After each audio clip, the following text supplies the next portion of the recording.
Hello and welcome back to In the Corner. We are here with a very, very jam-packed episode. This will be episode 24. I'm Cash. We got so much to talk about. We had the announcement of Dana White, Turki Alalshikh, and TKO launching a new boxing league, which this is literally going to completely change the business and the whole inner workings of everything in the sport. I don't think people understand how groundbreaking this is, what it could potentially mean for the future of boxing. We had a ton of press conferences this week. You had Canelo Scull today. You had the New York City Times Square card. You had KSI pancake slapping Dillon Danis. We've got some more updates on the Gervonta Davis Lamont Roach situation. And out of nowhere, we had the announcement of Katie Taylor Amanda Serrano 3 today, July 11th, live on Netflix. All women's card, Madison Square Garden, New York City. Oh my gosh. I'm so happy. I cannot wait for that fight. They are literally lightning in a bottle when they're in the ring together. I can't wait to see this trilogy finally close out. In addition to that, we've got a huge fight weekend ahead of us, y'all. UFC 313, Alex Pereira, maybe the face of the UFC, or at least one of them, returns against Magomed Ankalaev, his toughest fight maybe ever. Huge fight. Las Vegas, Sin City, Justin Gaethje returns in the co-main against Rafael Fiziev after Dan Hooker had to pull out with an injury. We've got some other good cards. Speaking of women's cards, you got Natasha Jonas, Lauren Price at the Royal Albert Hall tomorrow. Huge card there. You got some other good cards here and there scattered throughout. MVP is in Canada. You've got Golden Boy Fight Night tonight. You get an IBA card in Moscow. A Wasserman card with Harlem Eubank, Tyrone Makeda. It's a brilliant fight. And a Pro Box TV card on Saturday as well, headlined by Arnold Kagai versus Joed Gonzalez. We have a ton to talk about. Let's talk, and we got more than that too. Let's start off with the big thing, which is the TKO Boxing League. So, essentially, it was announced that His Excellency in the ring and Sella, whatever, are partnering up with TKO to launch a new boxing league that will follow the UFC model. It'll be headed by Dana White, who runs UFC, and Nick Khan, who runs WWE.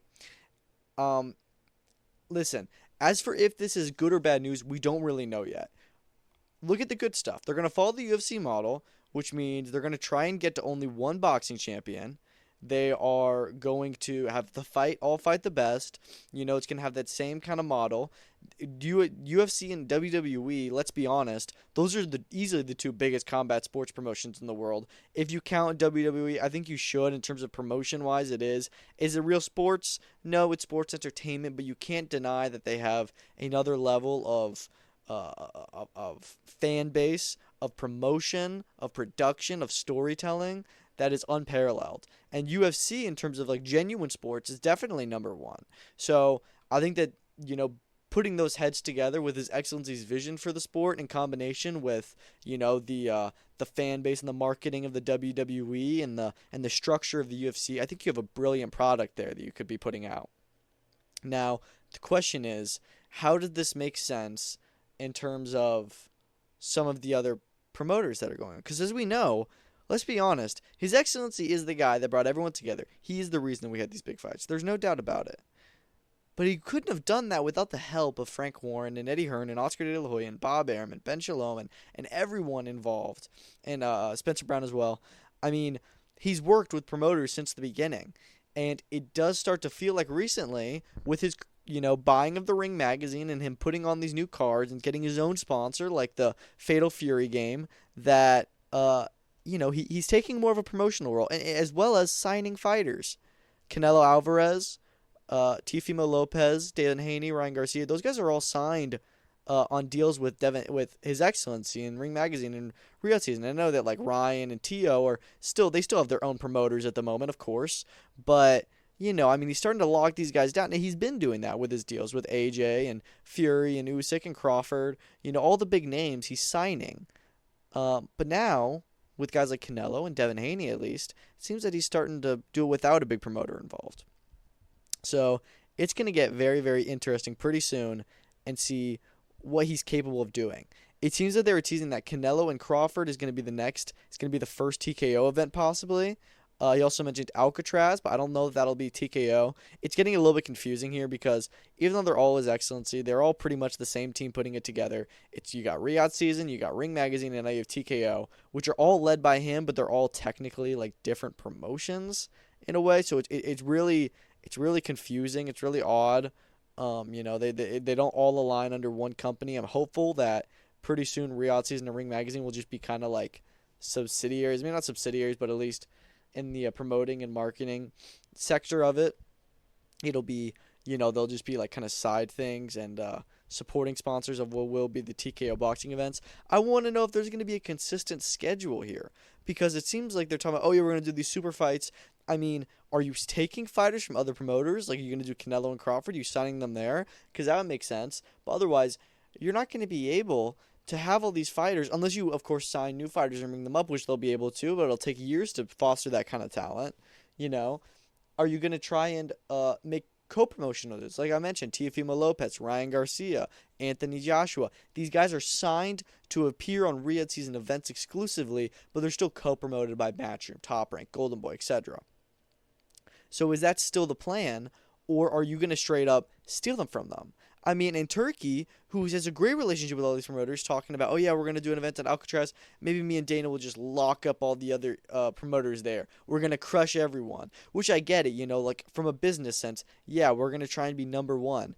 But I'm also kind of confused because have you not been partnering with them? Are you not going to continue to partner them? I can't wait until we get to hear from particularly Eddie Hearns because he does the most interviews, and to hear from Frank Warren and everyone else what they think about this new boxing league, because they kind of helped His Excellency get here, and it seems like they may now be getting pushed out. In addition to the sanctions, stuff like the WBC, WBA, they've been supporting Riyadh Season and all that, and His Excellency, and now they could be getting pushed out. It is so interesting. This has the potential to completely take over. Dana White is one of the best businessmen in all of sports. I mean, what he's done with the UFC is unbelievable. The cons that comes into it, as in addition to pushing other people out, is, Dana White. He's great at building the UFC, but what's the one knock the UFC gets the most? It's their fighter pay. The main difference between boxing and UFC, and why boxing is still as big as it is because they have the capability to pay these guys the big bucks and make them superstars. UFC is superstars, sure, but how many of those guys are really on the same level as some of the big superstars? Conor McGregor is. Maybe John Jones. Alex Pereira is pretty big. You have guys like Israel Adesanya, some bigger names.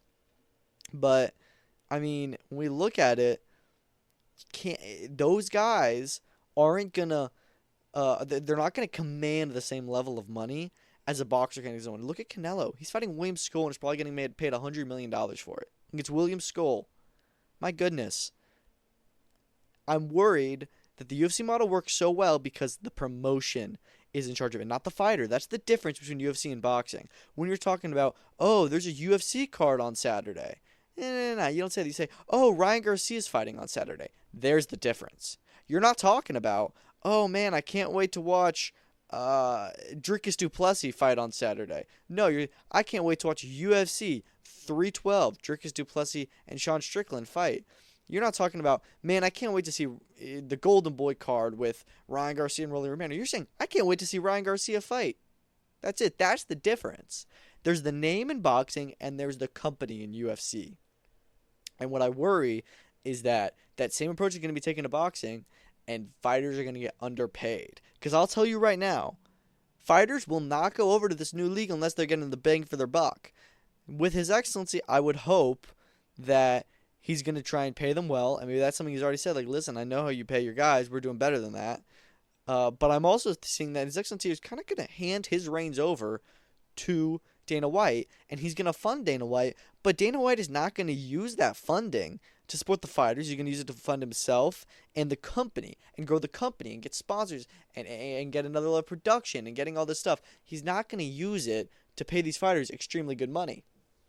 I also wonder, how much can Dana White really be involved? How much can Nick Khan really be involved? They've got their own massive companies to run. I mean, it's going to happen that these boxing and UFC events are going to overlap. So I don't know how we're going to be able to, Dana White can't be everywhere. I assume that the boxing is going to have to be his second priority. I feel like and His Excellency's got so much other stuff going on. I feel like you got to bring in another guy who's just, the dedicated, maybe not in charge, but the dedicated guy to run day-to-day operations. I don't know who that would be, but it all remains to be seen. There's still so many questions. We don't know yet what, even if there's the name of this, we just know we're calling it the TKO Boxing League. I don't think that's actually going to be its name. We know that they're trying to get away with the sanctioning bodies. We know they're trying to, start over and just do one belt per division, one champion, which I love. It remains to be seen if in 5 years are we going to forget about WBC and WBA and WBO and IBF and Matchroom and Golden Boy and Top Rank and Queensberry? Are we only going to be talking about these big this one off, like similar to UFC? We're not even going to call it boxing anymore. We're going to call it TKO or whatever. I mean, it is going to get very, very interesting. We don't even know the scope that we're dealing with right here. We don't know how everyone else is going to react. We know that Bob Arum and Mauricio Suleiman and some other boxing powerheads had a conversation, had a meeting in Vegas a couple months ago talking about this new deal and saying, how can we combat it? That was the verbiage used, combat. Doesn't mean how are we going to react, how are we going to combat it? These guys have been working with His Excellency. They see he may be trying to cut them out here. I mean, I'm saying it. Shit could get real. Not like, they're going to sue each other. It's possible, but I mean, it's going to be really, really interesting how this all plays out. We still don't have many answers. Yeah, it just remains to be seen what the infrastructure will look like in the next year or so. We don't know when the first event is or what fighters have been signed. I'm sure we're going to hear about it gradually. I mean, every single day there's new news or a new press conference all related to His Excellency. I mean, it's just unbelievable how much he's taking control of the sport, for good and for bad. So it all remains to be seen in the next few weeks, and the fact next few months, next few years, what this really means for the sport of boxing. We talked about that a good bit. Let's talk about Katie Taylor, Amanda Serrano 3. Katie Taylor, Amanda Serrano 1, April 2022, sold out Madison Square Garden. One of the best fights ever. Easily the best, well, maybe not easily the best women's fight because the rematch happened November this past year in Arlington, Texas, Dallas, Texas, on the Jake Paul Mike Tyson undercard co-main event. So the first fight was very close. It was spectacular. Katie Taylor won, and we didn't see an immediate rematch. They tried to do a rematch in 2023 after they both each had one or two more fights. Didn't come to fruition. A rematch was definitely wanted, but didn't feel needed. It did feel like, oh man, we got to see this again. There's no way we can't have it again. But it also wasn't like, you need to run this back next, like no other options. Because it was very close, but Katie won. It's okay. However, when you look in November, not a lot of people thought that Katie won that fight. That was a very controversial decision there. I thought that Amanda Serrano definitely won. Close, yeah, but I thought Amanda Serrano surely did enough. She hurt Katie more. Felt like she landed more in a lot of the rounds. Katie even had a point deducted, I remember. I think it was for headbutting or something like that. Amanda Serrano had a huge cut over her eye, of course. That one, it felt, okay, we need to do a rematch next. And, it felt like they weren't talking about it for a while. It didn't mean anything bad, but we weren't talking about it for a while. I mean, Eddie Hearn and Jake Paul are still involved in a lawsuit, and they're still working together, which you never hear, you never see. Matchroom and MVP, they said that, yeah, we're in negotiations, it's looking good. Eddie said, yeah, it looks like it'll be this summer in America, likely in New York. That was just last week, and it's like, okay, cool. And then, boom, it just gets announced today. And by the way, the timing of this announcement is very, very important. Tomorrow night, Ben Shalom puts on an event at Royal Albert Hall, all-women's card, talking about it as the best women's sporting event of the year. And the day before, MVP undermines it with this bombshell. Another interesting thing here, doesn't look like Eddie Hearn is going to be involved again, as he really should be. This is going to be an all-women's event. It will be live on Netflix. That's the most important part. It seems like Netflix is here to stay in boxing with MVP, and, I love it. I mean, Netflix is going to do another massive event, and it doesn't even have Jake Paul or Mike Tyson in the name. Yes, Katie Taylor and Amanda Serrano were involved in the last one, but I love how big this fight is and how great it is for women's sports and women's boxing. Amanda Serrano is set to be the highest paid athlete in women's sports. Not like of all time, I'm sure that'd have to be somebody like Serena Williams, who's probably made more lifetime career money. But I'm sure there's somebody else as well that I'm forgetting. But just for one event, one deal, we don't know how much it is, but she will be the highest paid, beating out Ronda Rousey's record. This will be on a Friday, July 11th. Madison Square Garden, same arena as the first one. We haven't gotten a big boxing match there. We haven't gotten a boxing match there in the main arena since that fight 3 years ago, which is unbelievable that we haven't gotten one since then. We've had UFC cards. We've had a lot of boxing cards at the theater at MSG. We've had a lot of fights in Brooklyn recently, the Barclays Center. But for some reason, we haven't been getting big fights at MSG. I hope that they can correct that and we can get more. But yeah, I'm really, really excited to see this fight go down. It's going to be awesome. I love that Netflix is back involved. It'll be for Katie's undisputed super lightweight championship. To be honest, in my eyes, it's weird because both decisions I didn't think were right. I thought that the first fight, I kind of thought was more of a draw, but I wasn't mad at Katie winning. I was totally okay with it. The second fight, I thought Amanda definitely won that one. So it's not even, it doesn't even feel right to say, oh, Katie's up 2-0 or it's one apiece or they're both towards it. It's just it's too hard to figure out who's really ahead after two fights. Almost like Bivol and Beterbiev after that first one. After the second one, Bivol certainly won. But after the first fight, it was like, man, who really won? And that's kind of how it feels with Katie and Amanda. But hopefully the trilogy, something drastic and definitive happens in that event. I can't wait. It'll be an all-women sporting event. Shadeja Green tweeted at Clarissa Shields saying, "Oh, we got like why aren't you accepting or whatever?" Listen, that needs to be the co-main event. That's the perfect fight. I thought of Clarissa Shields because I'm thinking this is gonna be on Netflix. You're gonna need to have a big event. I mean, women's fighters are not the most in highest demand, so I can totally see this as an all-world championship card. And who's the biggest star in women's boxing outside of Katie and Amanda? Maybe even bigger than them. It's Clarissa Shields. And who can she fight? Talked a lot about who she could fight. Not a lot of options. One option that wouldn't be a rematch or a crossover fight, maybe the only one of that sort, is Shadeja Green, who has a belt at 168, and she's with MVP. It makes all the sense in the world that that fight happens next on this card. I would hope that Clarissa Shields accepts it. It's brilliant for her. It's great spotlight. I'm just worried that her ego about not being the main event could get in the way, and I'm worried that Dmitry Salita could get in the way about it not being his event. But they totally should work together and make that happen because it's huge. As to what else could go on that card, I don't really know at the moment. To be honest, the winners of Mayor Ryan 2 and Jonas Price, I know that's a boxer and top rank and matchroom potentially situation there. But that'd be awesome to go on this card as an undisputed championship. And then I'm not really sure who else you could throw on there. MVP has got one or two other fighters. They've got female fighters. They have a Puerto Rican fighter, Crystal Rosado. They have a Canadian fighter in Tampa the Bold who fights tomorrow night. I'm sure they'll appear on the prelims. I would like to have at least 4 championship fights, and I bet it can happen. So let's see them lock it down. July 11th is the date. Save the date. Very excited. Okay, let's talk about these press conferences that have been going on the last few days. So the first one, we'll talk about it a little bit. On Tuesday, we had KSI versus Dillon Danis for Manchester, March 29th.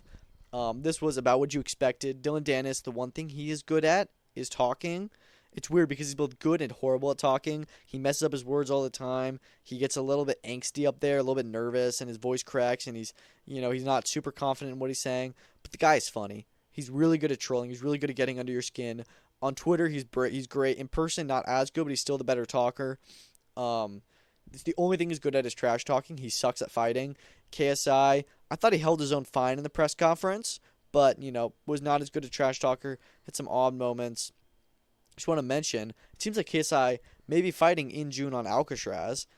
He said that in the rematch, not the rematch, I don't know where that word came from, in the press conference afterwards, being interviewed, not at the press conference, but afterwards. Someone asked him about it, saying, oh, it seems that you may be fighting in Alcatraz. I think that they just had the wrong idea. Know that he's going to be involved with it potentially, but just assumed, oh, he must be fighting, and KSI was just like, oh, it seems you know more than I do. So it kind of confirms, yeah, he's probably going to be fighting on Alcatraz, which I love. I love that. I'm not mad at it. It's a little bit funny because Turki says he doesn't want to do YouTube fights. I think he doesn't want to do Jake Paul fights for whatever reason because he fought Mike Tyson, which I get. But anyways, this press conference, it felt like it was just what you expected. It was only them two up there, not even like just the fighters, just the main event fighters and their promoters. It was only KSI and Dillon Danis on stage, which I loved. Really good back and forth. And then KSI slaps him with a pancake. This is obviously inspired by the Chris Eubank Conor Benn slap. Where he slapped him with an egg, the egg contamination. KSI just did a pancake because it was pancake day on Tuesday apparently, and pancake you can slap someone with hard. So that's why he did it. It looked more like a unfolded crepe. It was not really much protection behind the pancake, behind that bread, I guess you could say. But he gets his get back. As you remember, 2.5 years ago when they first faced off, Dillon Danis threw a coffee at KSI's face, which would definitely hurt a lot more than a pancake. But he's got the one up on him there. It was an entertaining press conference. Not really much to say. Darren Till was meant to be there with Darren Stewart, but he fell ill, which I hope is okay. They're only a couple weeks out from the fight, so hopefully that doesn't matter too much. He also mentioned that he was going to fight either Darren Stewart or Hasim Rahman Jr. I'm glad he took Darren Stewart because Hasim Rahman Jr. is not really that great. But yeah, that goes down March 29th. Let's talk about New York City, Times Square. We had a good but less exciting press conference than I was expecting for Ring Magazine's card on May 2nd in Times Square. So at this press conference, we of course had the 3 fights that will be featured on that card. Ryan Garcia versus Rolly Romero in the main event for the WBA regular welterweight world title, which is pointless. Devin Haney, Jose Ramirez, also a welterweight. And then Teofimo Lopez versus Arnold Barboza Jr. for the WBO and Ring Magazine Super Lightweight World Championships. The fight on the card that is definitely the most competitive and also the most spiced. Teofimo was on one on Tuesday. He was very funny, full, character he was putting on as the Takeover. Really entertaining. At one point, Devin asked him if he was on drugs. It was just super funny. Ryan went at Teofimo a little bit, which I found so weird because they talk online a good bit, but then when in person, they always dap up, and they both, in fact, are training with Eddie Reynoso, at least in some way. So it feels so weird. They're talking about his potential fight, and they're cussing each other out on stage and then backstage, being cool, and maybe even training together. It just makes no sense at all. But, regardless, Ryan and Rolly didn't go at it as much as I was expecting. We didn't really expect Devin and Jose to, but not even Devin and Ryan. I remember there was a point where they were standing on stage, like only a few feet apart, and I was shocked. Neither of them even said a word to each other. It just felt so weird, and there was no security around. Like it really feels weird that Devin and Ryan have so much like hate for for each other, and so much history and so much beef and such a big rivalry, and they just don't say anything to each other, and were completely kept their cool, acted like the other one wasn't even there at all. I was just totally shocked. They really are both focused. We know Devin has always been more disciplined, and it seems that Ryan really has turned a new leaf and has made some good changes in his life and seems locked in. And he and Rolly were both very respectful of each other. I was hoping there'd be a good back and forth because I think Rolly and Ryan are both hilarious.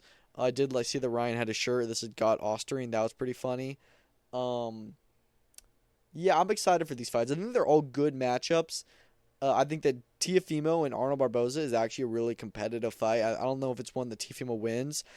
Barboza's just been on such a good run. He doesn't have a fan-friendly style per se, but outboxed Jose Ramirez in November.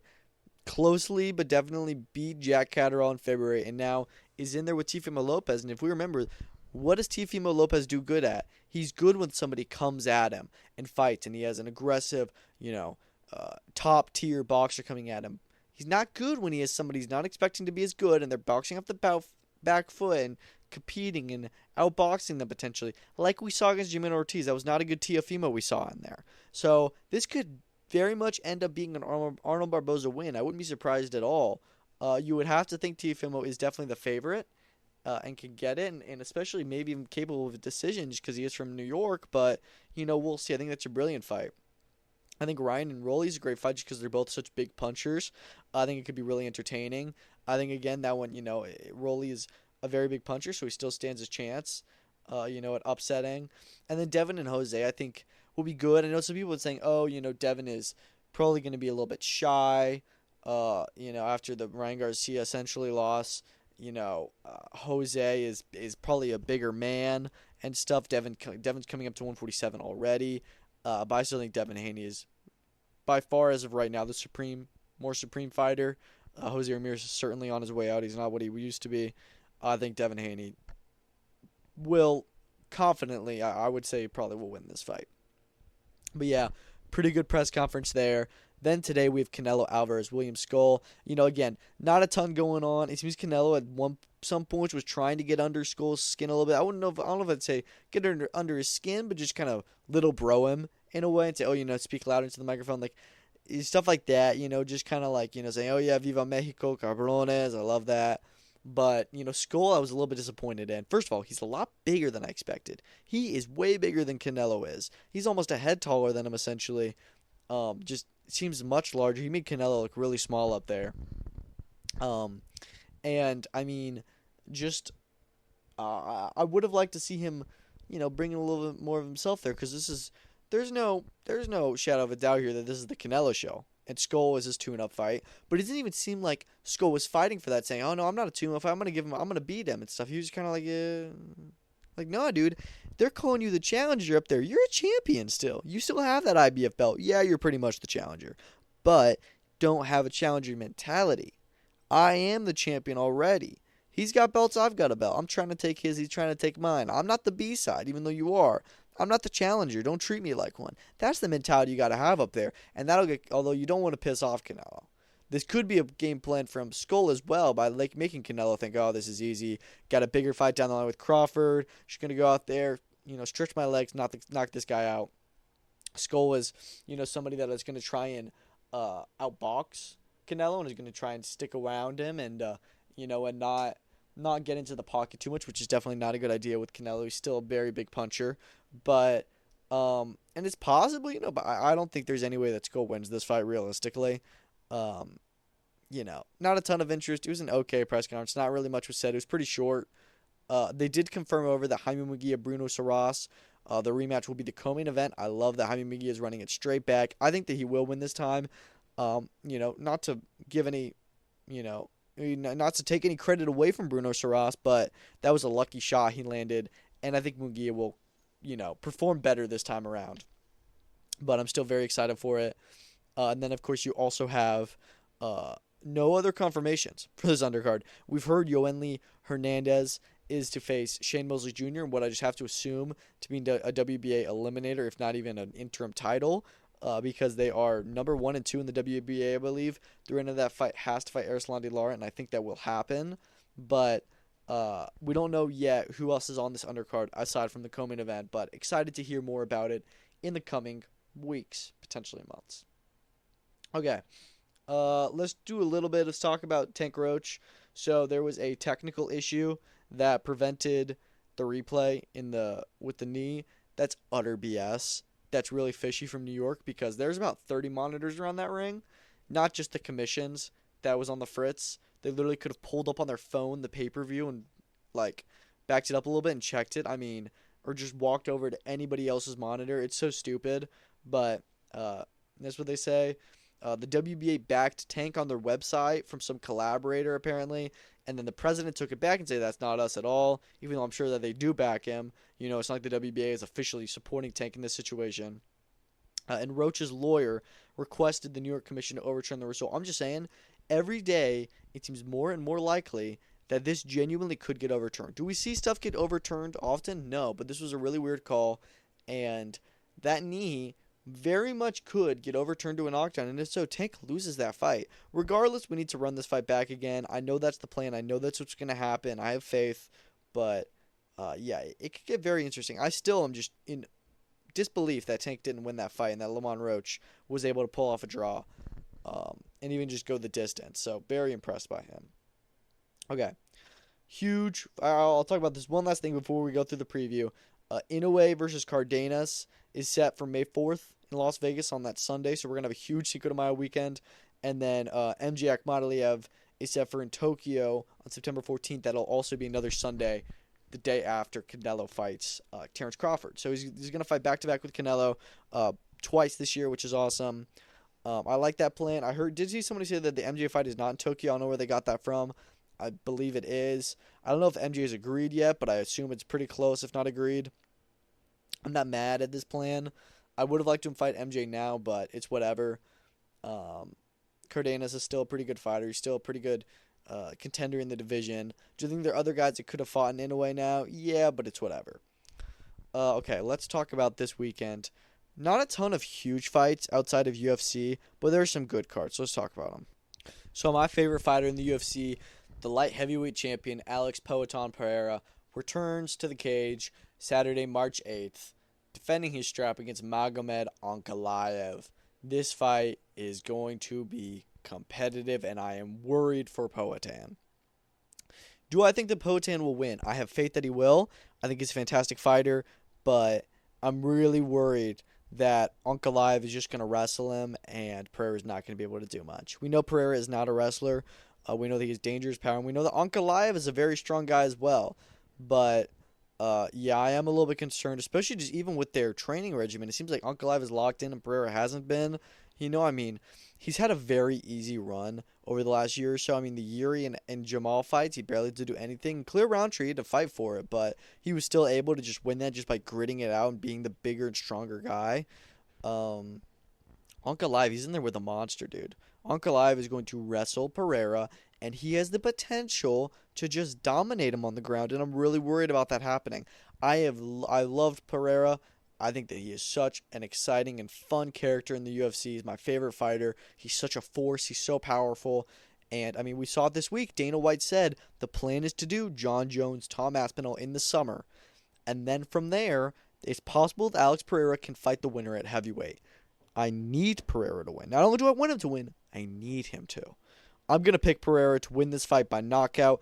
I don't even know if it's going to happen, but I'm going to will it into existence because I want it to happen. I'm excited. I'm expecting war. I'm just going to say right now, I'm out of town this weekend. I'm not going to be able to be covering these fights live. In fact, I don't even know if I'm going to be able to watch Pereira Ankalaev live, which sucks. I'm going to watch it first thing in the morning whenever I have the chance to because I'm itching to watch that fight. Co-main event, Justin Gaethje, Rafael Fiziev. I'm going to be honest. I think Justin Gaethje is going to walk all over him. He's already beaten him once. This is Gaethje's return fight after the Max Holloway defeat. Fiziev, I can't even remember when the last time he fought was. Not saying it wasn't. It was like a long time ago. I just don't really remember. But this was meant to be Gaethje Hooker. That was going to be a war. Now it's Gaethje Fiziev on short notice, only 3 rounds as opposed to 5. I just don't think that Fiziev is going to be able to really bring too much in on 10 days notice. So yeah, I'm going to take Justin Gaethje in this rematch. Other than that, there's not really a ton of other great fights on that card. If I'm being honest, let me pull up the card here.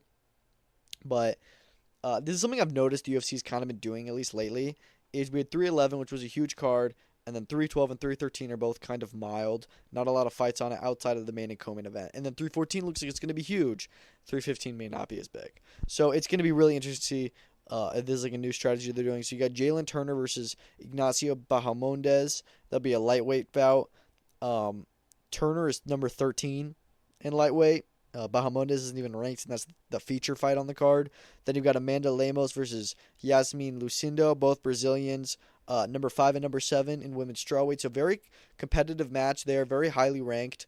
So that one should be good. And then opening up the card is King Green versus Mauricio Ruffy, which should be a great fight. Neither of them are ranked, but it should be a pretty good one. Okay, and then featured prelim, you have Curtis Blades versus Rizvan Kuniev. Blades is number 5 as a heavyweight, and Kuniev isn't even ranked, so I don't know why he's fighting someone who's not ranked. But, not a super special card or anything, but one that I'm sure will actually still be entertaining, so I'm excited for it nonetheless. Probably the best card of the weekend, in my opinion at least, is tomorrow's card at Royal Albert Hall, headlined by Natasha Jonas, Lauren Price. Listen, this is a competitive fight. It is.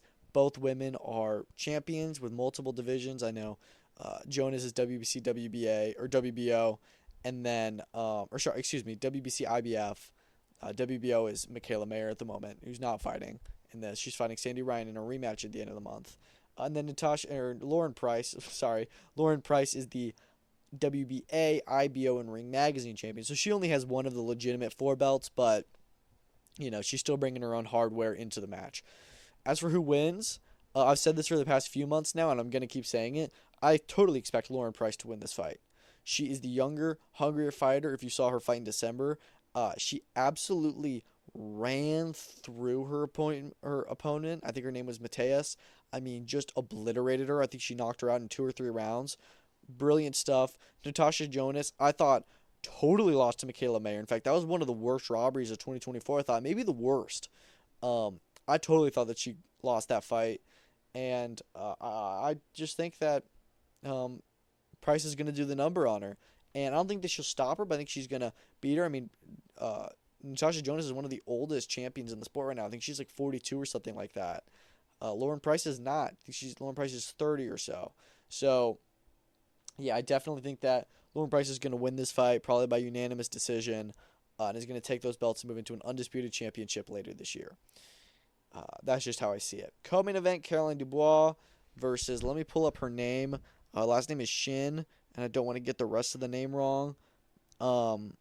But, I'm expecting another dominant Caroline Dubois performance. Listen, after this fight, she's got to be in unifications. It's just ridiculous how she's not at this point. I know that she's taking this fight on relatively short notice, about a month or so. And I only say short notice because she did just fight in January. So I'm happy that she's returning already. But I'm not really expecting too much opposition here. I'm expecting her to do pretty good in taking care of her mandatory. And then I really want her to fight another champion. Whether that be Beatrice Ferreira, Terry Harper, whoever. Terry Harper's going to be busy May 23rd. But I don't think that Beatrice Ferreira will. So Caroline Dubois, I expect, will definitely beat Bo Mi Rei Shin. Yeah. And then we'll see what goes on from there. What else is on that card? You've got Karis Artingstall versus Raven Chapman. That one, it's weird, These are two fighters that I've never been like, oh, man, I'm such big fans of them. I just think that that's a 50-50 fight. Raven Chapman has only lost once. It was her last fight, and it was to Skye Nicholson, who's one of the best female fighters in the world right now. And she is and that was in a world title fight. Chapman is coming off that and going in with Karis Artingstall, who's only had 6 professional fights, who's looked pretty good until that point, but this is a very good 50-50 fight. They fight for the British Featherweight Championship. As for who wins, it's really hard to say because I think that Artingstall is a very good talent, but I do think that Chapman is more experienced at a higher level. In fact, I don't even think Artingstall has fought a 10-rounder yet. So I'm going to pick Chapman, but, Artingstall will definitely has a very good chance to win. I think she's the favorite, but I'm just going to pick Chapman because why not?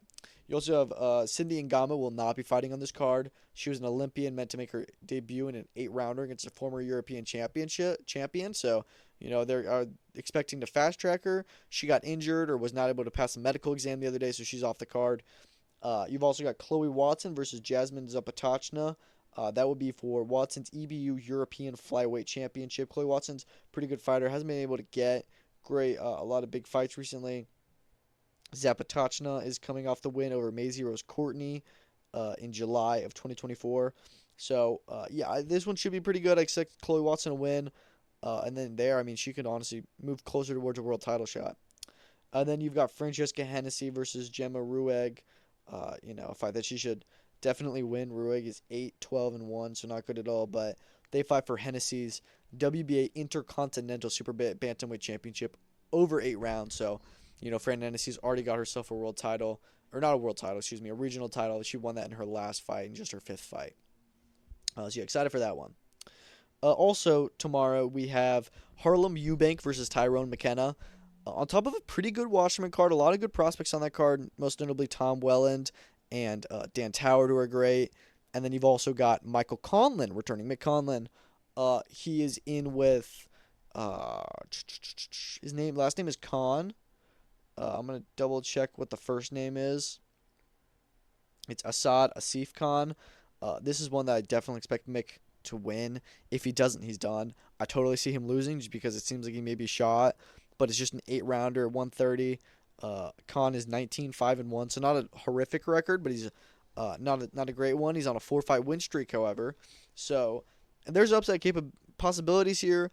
I expect Conlon to win, and we just heard that if Conlon does win, Eddie Hearn said he was interested in making the Josh Warrington fight. I love that fight. Winner or loser, and maybe even winner as well, should retire after that. But main event, Harlem Eubank, Tyrone McKenna. This is a awesome fight. Eubank is moving up to 147. He's in with Tyrone McKenna, who just had a really good win against Dylan Moran. I think this is a brilliant fight that Wasserman and Conlon Boxing made here. I'm just going to jump straight into it. I think that Eubank will probably win. It's over 12 rounds. They fight for the IBF Intercontinental Championship, I believe. So winner will have a good ranking with them. Champion Jerome Bruce Ennis, of course. Eubank has been looking for a big fight. This is definitely his biggest and toughest fight yet, I'd have to think. I think it's a really good matchup. I think Tyrone McKenna certainly has the possibility to upset Eubank here, but I'm going to pick Harlem Eubank to win this one regardless. Also tomorrow we have Albert Batragaziev returning against Neri Cruz Romero. That will be in Moscow for the WBA Interim Super Featherweight Championship, as well as the IBA Pro World Championship. But Yeah, I expect Baturgaziev to win this one. I actually think that they're both undefeated. Um, so that should be pretty good. Yeah, they both are. Baturgaziev only 11-0. Romero is 18-0. Of course, over 12 rounds. On top of I think 8 fights on that undercard as well. Nothing really notable on it, but pretty good IBA card. I expect Baturgaziev to win this one, and then I honestly expect the winner of this fight to get upgraded to full champion. I really do, because um, you know, Lamont Roach is the WBA champion at 130. He's busy at 135. He just fought Tank. He's probably going to fight him again. The WBA obviously allowed Roach to move up this one time, but they may say, all right, you're going to do it again. We're going to at least make you champion in recess if they do that and allow Baturgaziev to become the full champion. So be very interesting. Regardless, once Roach returns to 130, he will certainly have to face Baturgaziev. So big implications for this fight. And Lamont Roach is a much bigger name now than he ever was before. So big fights ahead for the potential future champion Baturgaziev or Romero. Actually, going on right now as I'm recording this and when I upload it, there's a Golden Boy Fight Night in Indio, California, of course, headlined by Gucci Manny Flores. He returns against Jorge Leva over 10 rounds, I believe at 122. If that's right, I think that's the division where Manny Flores operates in. Where is he? Yeah, the fight is. Apologize. The fight is over bantamweight. Excuse me. So Manny Flores is, he continues to fight in 10 rounders. I'd have to assume they can get him a pretty decent fight next. He's still a prospect for sure, but we'll see what they do with him. Younger brother Grant Flores, who is a knockout machine. He's 8-0 with 6 knockouts. I say he's a machine because he has a lot of them, but he's also good at getting good ones. He's in over 6 rounds with Laquan Evans, Sugar Boy. I think, is that Sugar? Jonathan Cañas. I think he's the Sugar guy. I can't remember. But Johnny Cañas returns. Federico Pacheco makes his Golden Boy debut. He's obviously the brother of Diego Pacheco. And then you also have the pro debut of Ruslan Abdullayev, who Golden Boy just signed. They signed a few fighters, including Kaden Griffiths and Javier Meza, and I think one other one. I think his name was Gabriel Castellano, if that's right. I think I may have gotten that one wrong, but I believe his last name was Castellano. Golden Boy does this a lot, where guys like Griffiths and Meza, I assumed were already signed with Golden Boy. Turns out they're not. They haven't been, but Golden Boy has all these prospects. They develop them on their shows, and then they don't end up actually signing them for a while. After once they fought exclusively on Golden Boy for like a year and a half, so it's really weird. But anyways, they've signed a few new fighters. I think this is a pretty good fight night actually. For Golden Boy, a lot of exciting and fun prospects to watch. So after this is over, I'll probably turn that on. I'll move through it pretty quickly because I'm expecting there'll be a good amount of knockouts, and they're all short fights, aside from the main event. Also tomorrow, most valuable prospects returns. Lucas Body returns. Most specifically, he's in with Ryan James Rakaza, another undefeated opponent, the third straight undefeated opponent for Lucas Body. As you remember, he was able to knock out in a crazy, on my pick for the knockout of the year, win over Ashton H2O Silv. H2O is one of the best prospects in the sport. We haven't seen him return since then. Body was able to get signed by MVP. He had a fight against Casimonica that he very narrowly won, kind of controversial on the Jake Paul Mike Tyson prelims. But he returns. He's Canadian. They're doing it up north in Toronto. Sarah Bailey versus Christina Navarro in the co-main event. That'll be for the WBA light flyweight or super flyweight world championship. I can't remember which one it is. Tamtha Bolt, we mentioned, Olympian. She returns. She's a very fun fighter to watch. Very good. She's fighting 3-minute rounds as well as a professional. So she's in with Sonya Drayling, who's been in with some notable fighters like O'Shea Jones and Mary Spencer as of recent. And excited to see that fight. Mark Smither versus Jaime Cuesta will also be on the main card. Some other good fights. So I'm just expecting a pretty good fight card. The prospects cards are usually pretty entertaining. And then on Saturday, you have a Pro Box TV card, which should be pretty good. Arnold Kagai versus Joet Gonzalez. Kagai is number 2 with the WBO at featherweight. So very good fighters. Sure to get a title shot relatively soon in the next year or so. Hopefully at least you can get some big fights. Co-main event, you have got Nicholas Walters returning. He's in with Luis Torres. That should be a really good, exciting matchup. Jesus Sriracha versus Luis Lopez on the card. Kelvin Davis actually was supposed to fight on the card, but on BoxRec, it seems he's not on there anymore, so maybe he's got taken out, but I think that was going to be his first 10-rounder. Some other good fights that are slated for the fight card, some other good fighters, so we'll see what happens. If anything big happens on that card, but Pro Box is obviously always fun to watch. That's it with all the preview. Now let's go into some headlines. I know it's been a long episode already. We'll try and move through this quickly. Dillian Whyte is out of the Joe Joyce fight. At first, it seemed that Jermaine Franklin was being discussed to be brought in. Now it seems that Filip Hrgović is locked and loaded for his return fight, which Joyce versus Hrgović is a brilliant fight, I think, for both, honestly. Joyce needs to come back into a big fight. It was meant to be Dillian Whyte. Hrgović is by far a tougher opponent. Hrgović is one of those guys that was a top 10, maybe even top 5 heavyweight before he lost to Daniel Dubois. And again, that Daniel Dubois fight, yeah, he was definitely losing, but he didn't get knocked out or anything. He got stopped because of cuts. So you can't really help that too much. He's still a very good fighter. Is he a top-tier heavyweight, world champion? No, but he's very good. He's definitely probably, once he returns, he'll probably be still like a top 10 guy at heavyweight. And I think that he'll definitely beat Joe Joyce. So I'd be shocked if this is the fight, but I love it. And once Hrgović likely beats Joyce, I think it is time to go. But I think there's a really good replacement opponent for Queensberry to bring in. Also want to mention, Queensberry seems to be the only big promotion involved with the Canelo Scull card. As we know, Matchroom is going to be working on the Times Square card as well as the Eubank Bend card, which also involves Boxer, and you've got Golden Boy and Top Rank on the Times Square card. Not even a Matchroom fighter on the Times Square card, but there's no Queensberry fighter on either of those cards. And I think that they still have a good relationship with His Excellency. His Excellency and team probably wanted a big promotion behind it, and neither of the guys in the main event are locked down with anyone. So they probably just said, hey, Frank, you want to promote this? And he's like, yeah. So, it's a little bit odd, I think, that Frank is promoting the card. But, I whatever. We'll see how it goes. But, they were the only ones that have posted anything, and they were mentioned by Buffer at the press conference, in addition to Canelo Promotions, Aegon Sports, who represents William Scull, and then, of course, Sella.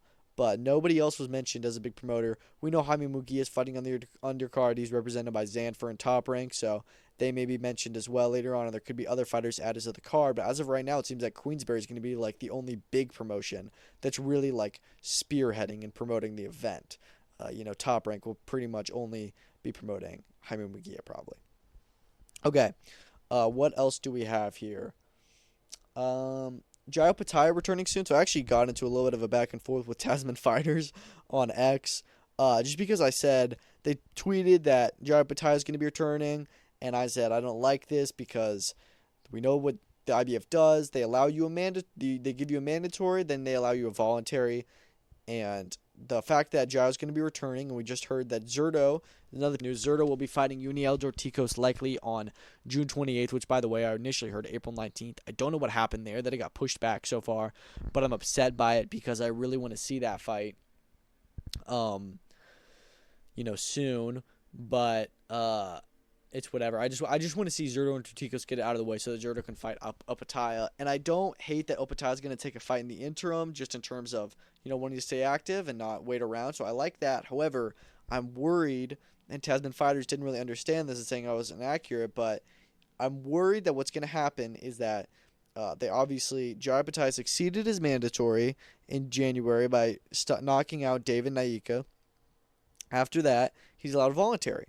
That voluntary needs to be Zurdo Ramirez, because if he takes a voluntary, then in like October when it's time to fight Zurdo, they're going to be ready to go, and then IBF is going to say, you have to fight so-and-so, and you have to fight him, otherwise we're stripping you. And then the Zurdo fight gets put on the back burner again. Zurdo, he goes and gets another fight 6 months later. Opataya's got to wait around, and the cycle just continues of him being offbeat with getting this fight done. I know it sucks to sit out of the ring for 9 months, and I hope I'm wrong, but I don't know if the IBF is going to be, the IBF is not willy-nilly about this, and they may not grant Opataya the extension to go and get a unification. They really should, because he deserves one, but I want to see Opataya unify first and foremost, even more so than staying active. Huey Fury is apparently now going to be on the May 23rd card as opposed to the April 4th GBM show. He's announced for the York Hall card, headlined by Pitters and Dos Santos. He has now been moved on to the big show that they're doing in May. That is the Terry Harper, Natalie Zimmerman card, which I think makes more sense. That's a huge card. The April 4th card is still pretty good, but May 23rd actually looks like it's going to be a really, very good show for British boxing that really competes at a big level. So excited for that. Amanda Serrano signed a lifetime deal with MVP. We just talked about her obviously getting announced to fight Katie Taylor. Just the other day it was announced that she signed a lifetime deal, which I don't know if that's ever been done before, where she's going to be fighting under MVP for the rest of her career, and then after that she'll be on their like heading a board for like women's fighters or whatever, their operations or whatever. So very happy for her. She's probably my favorite female fighter. And so she signs a lifetime deal with MVP, first of its kind. But they're paying her very well. Josh Taylor Echo Esserman is confirmed for May 24th at the OVO Hydro in Glasgow. By the way, I just want to say that card is pretty disappointing. I was expecting, we've got some good fights there. I mean, Collins and McGregor is a brilliant fight. Alloys returns. Other than that, because those were already announced, there's just a lot of prospects on that card. So I'm very disappointed with how that card looks because I thought it was going to be brilliant. Doesn't look awesome. John Jones, we talked about that. He's going to return in the summer. The plan is Aspinall with Pereira versus the winner. We don't know if that's going to come through, just knowing John Jones, but I hope so. The WBC has now officially ordered Bivol to fight Benavidez. We also know the IBF ordered Beterbiev versus Eifert before Beterbiev lost those belts to Bivol. So we don't know if they may enact their, right there and say, hey, no, we're first in the cycle. He's got to fight Eifert first, even though everyone wants to see Bivol Benavidez, not Bivol Eifert. And more than both those, we want to see Bivol Beterbiev 3. So, 175 is really confusing as to what is going to happen next. I just hope they do Bivol Beterbiev and then Bivol Benavidez, if I'm being honest. The WBA have ordered Kubrat Pulev to defend his regular title versus Fabio Wardley. The winner will have to defend that against Michael Hunter within 120 days. And then also Alexander Usyk has been granted a 2-year extension without getting any mandatory ordered by the WBA while he goes and, pursues bigger fights and fights with the guys. Essentially saying that he won't have to defend his belts for the rest of his career because he's only going to fight like one more year. So I'm pretty disappointed.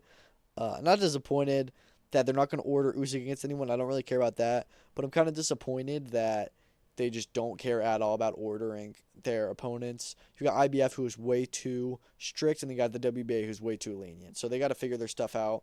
Maybe TKO coming in and starting a new boxing league is good to eliminate stuff like that. But Pulev Wardley, we've known that this could potentially be the move for Queensberry to make with Fabio Wardley. We know that they want to get him a bigger than a British fight. I think he's already vacated the British title, or at least will soon.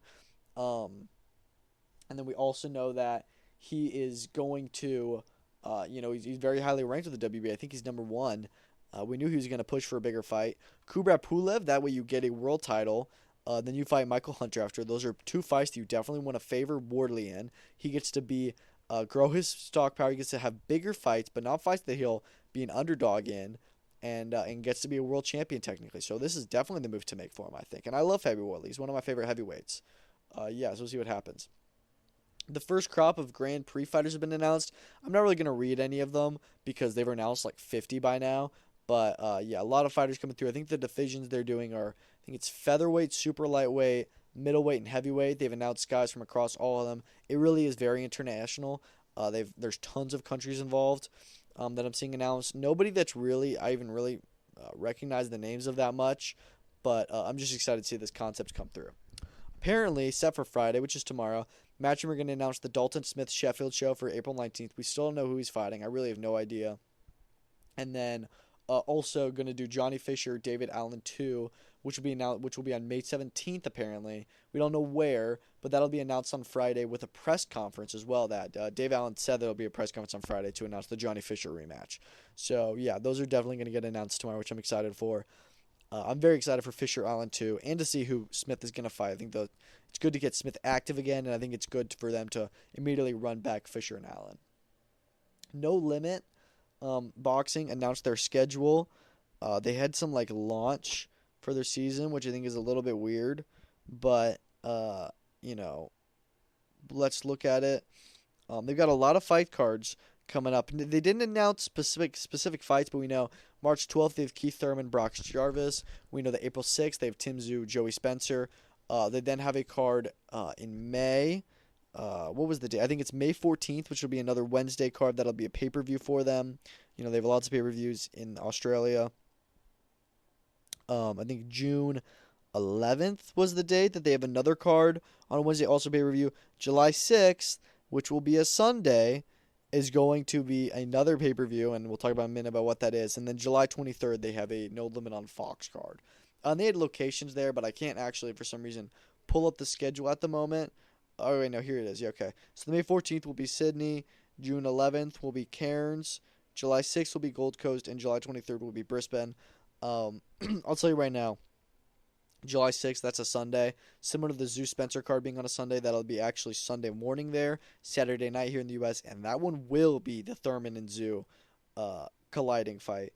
I just saw a clip of Keith Thurman and Brock Jarvis kind of arguing at their open workout. They've got some real spite and heat there. I definitely expect Keith Thurman should win this fight. I'd be disappointed if he didn't. But, we know the plan is for them to do Keith Thurman and Tim Tszyu fighting this summer, and it literally looks like July 6th will be that, and I wouldn't be surprised if Keith Thurman beats Jarvis and Tszyu beats Spencer, that they, immediately after Tszyu beats Spencer, that they announce Thurman Tszyu, or Tszyu Thurman, for July. Okay. Vladimir Klitschko apparently wants to return at 49. Tom Loeffler told that to the Ring magazine. I don't know if Loeffler represented Klitschko or something, or knows him or whatever, but apparently Klitschko is interested in returning at 49. He shouldn't. I don't even want to talk about this. It's just a stupid idea. We saw it happen with Mike Tyson. I know Klitschko's younger, but it doesn't matter. It's just stupid. Odabek Komotov is set to return on the Janibek card. I like that. This Janibek card is actually looking really good. I didn't think it was going to be good, but we got Arsen Gulamirian on it. We've got Bakodir Jalalev on it. We've got Sultan Zarbek in the co-main event. I don't know if all of these people have been confirmed, like announced, but we're just hearing that they're all going to be on it. Komotov on it as well. I mean, he had a very good performance against Ray Ford until he got stopped with 7 seconds to go. He was winning that fight on 2 of the scorecards. So I don't know why he hasn't been out of the ring. Hasn't been back in the ring since then. It's been, over a year at this point. But, good to see him coming back. Andrew Maloney is targeting Fumalele Kafu's WBO 115 final. Obviously, Kafu and Chocolatito were in negotiations, and that fell through at the 11th hour. And it seems Maloney's interested in going to South Africa. I love that fight. Maloney is still a good fighter, who had a very close loss to Pedro Guevara. Wouldn't be mad at all if he fought Kafu next. Eddie Hearn said he's close to retirement. I didn't really see that clip, so I don't know the specifics of it, but I think that's very surprising. I think he's only in his 40s. Maybe he's close to 50, but if you look at Frank Warren, who's in his 70s. You look at Bob Arum, who's 93, 94. I hope Hearn stays in it for a while because he's still sharp. He's still great. But I get it. He's got kids. If he wants to retire, I understand why. It'll just suck because he is the best promoter in the game right now, at least in terms of talking and stuff like that. Okay, a few more topics and then we'll wrap it up. This is almost like an hour long now, so we'll wrap it up. Raul Rosas Jr. versus Vince Morales was added to March 29th. I'd like to see that Rosas is coming back. He's a very good prospect in the UFC. Really fun fighter. Chihuihuis. Yeah. Good to see he's coming back on a fight night as well. Sergey Kovalev versus Artur Mann on April 19th. Looks like it'll be happening on an IBA Pro card potentially. So that's exciting to see Kovalev come back. Odd that Robin Safar has not yet had a fight since then, just because I thought he would have gotten one much sooner, but he obviously is going to return before then on March 29th on the Zepeda undercard. The last Crescendo only sold 45,000 pay-per-view buys. That's really surprising, I'm going to be honest. Actually, it's not, because there wasn't a lot of American star power besides Shakur Stevenson and maybe Virgil Ortiz, and they fought, it was in like the middle of the days when they fought. Not U.S. primetime. It wasn't really catered to U.S. audience. I'm sure they sold more in the U.K. and other places overall. But, that card was special because of how many fighters were on it, but not in terms of star power per se. And the fact of the matter is that the U.S. will only, right now, it's not like the UFC, they'll only pay for a fight card if it's guys that they're huge fans of, like Ryan Garcia, Tank Davis, Canelo Alvarez. Maybe not even Terrence Crawford they buy pay-per-views for. Not even always Tank. So it's crazy. But There's just so much pirating and stuff. And these guys weren't American superstars, so hopefully that model and that mindset will change with TKO. Sean Porter versus Ray Jack, apparently. Ray Jack is a really funny guy on boxing Twitter. Apparently, he and Sean Porter are actually, this is like legit, they're going to have a sparring match broadcast live. That's just so stupid. Sean Porter's just going to beat the hell out of him. But it's going to be funny, so we'll see what happens. And then the last thing we'll talk about, I just saw that Eddie Reynoso during the face-off brought the WBC championship belt up on the stage with His Excellency doing the face-off where he was holding the Ring Magazine and the undisputed belt that Saudi makes. And they asked, Eddie walks up, you want this belt? And Turkey looked at him and shook his head. Because, okay. So, did not want the WBC championship up there, which I like. I'm fine with that. I'd like to see have all the belts, but it's just really interesting that they are totally pushing him out and saying, no, we don't want it. Only our belts. Only one belt. It was two up there, but they mean the same thing. So, that's all I've got. Very long episode. Yeah, for a while. It's an hour long. Probably won't have another episode until Tuesday, and a very long episode when I get caught up on all the fights this weekend. Enjoy the fights. I'll be watching them whenever I can. Probably going to get caught up on Sunday, Monday, Tuesday. Thank you so much for listening. A lot of stuff to talk about today. His Excellency is taking over with Dana White and changing the sport. There is so much more to come from that situation. We'll hear about in the coming weeks, months, years. Thanks for listening. Peace out.